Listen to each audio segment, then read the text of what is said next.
Hi friends, welcome to my channel. Krishnaprasad చావు బ్రతుకుల్లో ఉన్నాడని తెలుసుకున్న శారద ఎలాగైనా తన పసుపు కుంకుమలని మాంగళ్యాన్ని కాపాడుకోవడానికి ఒక స్వామీజీని కలుస్తుంది. అప్పుడు స్వామీజీ ఇలా సెలవిస్తాడు.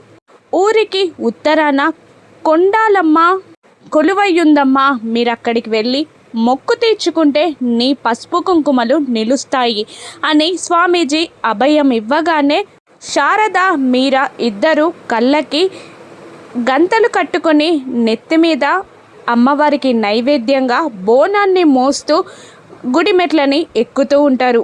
పక్కనే భూమి చెర్రి కూడా ఉంటారు. అప్పుడు అనుకోకుండా ఒక నాగదేవత వాళ్ళకి ఎదురుపడుతుంది. అక్కడున్న జనాలు కంగారు పడగా ఆ మాటలు విన్న మీరా కంగారుగా తన ప్రసాదాన్ని నేలపాలు చేస్తుంది. అవ్వా అనుకుంటుంది.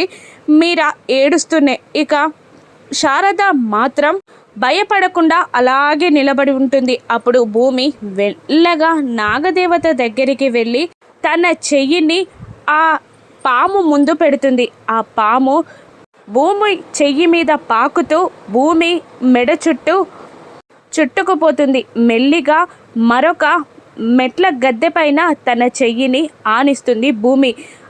భూమి చెయ్యిని అనుసరిస్తూ నాగదేవత అక్కడి నుండి వెళ్ళిపోతుంది. ఆ తర్వాత ఆ భూమి శారదాని తీసుకొని అమ్మవారి దగ్గరికి వెళ్ళగా పాలాభిషేకం చేసి నైవేద్యం సమర్పించి తన మొక్కును తీర్చుకుంటుంది శారద.